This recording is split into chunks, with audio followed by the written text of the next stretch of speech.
So tell me a little bit about Isaac Briggs. We saw you're a CIA operative and you've been rescued by Sam, but dig a little deeper if you could. Initially what happens is I get picked to be on the team by Anna Rimsdottir, and she brings me on to 4th Echelon. And I meet Sam literally going onto the plane, Palpatine, and we go and we're going on our mission. Basically, we're just kind of thrown together at the last second, all of us.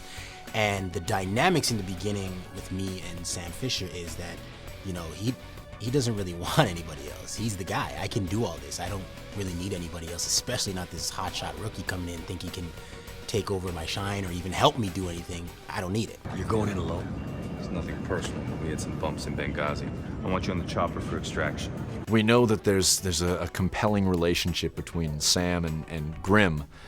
You talk about how you kind of get thrown in and you're probably a bit of a middleman in that sense. Talk about your relationship with Grim. She's probably the person that I'm closest to on everything, on the missions, on the team.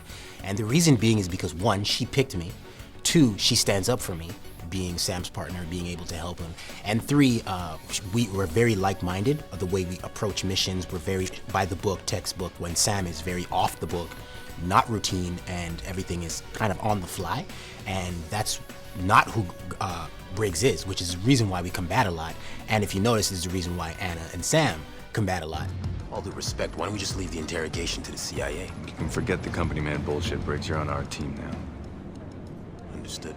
Talk to me about some of the qualities of Briggs that the gamers are going to appeal to. I think the main thing they'll like about it is that it gives them another person to play with other than always seeing things through the eyes of Sam. And it's like you kind of know the level that you'll expect with Sam on how he approaches things. But it's like this new factor is that, okay, he has a sidekick now? And okay, well, what kind of person is he? And what does he bring to the table? And what kind of skills does he have?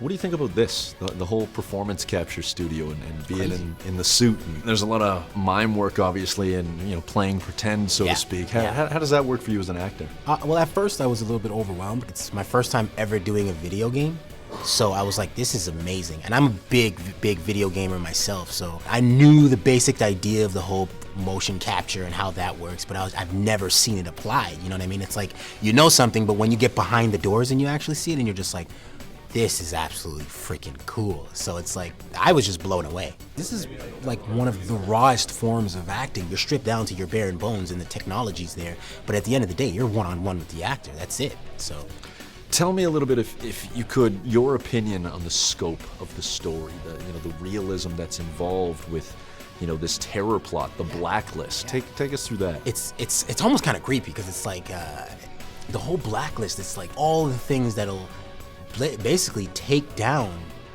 the entire American infrastructure, the entire American economy. It almost kind of makes you think like, whoa, could somebody possibly even make this happen? It makes your mind go there because it's like, if that was to really happen, how would Americans react? It's pretty creepy. A real Sam Fisher and a real Isaac Briggs. Exactly. They're probably out there somewhere. Hope so. You burned every intelligence contact you've got. I still have you. What's that supposed to mean?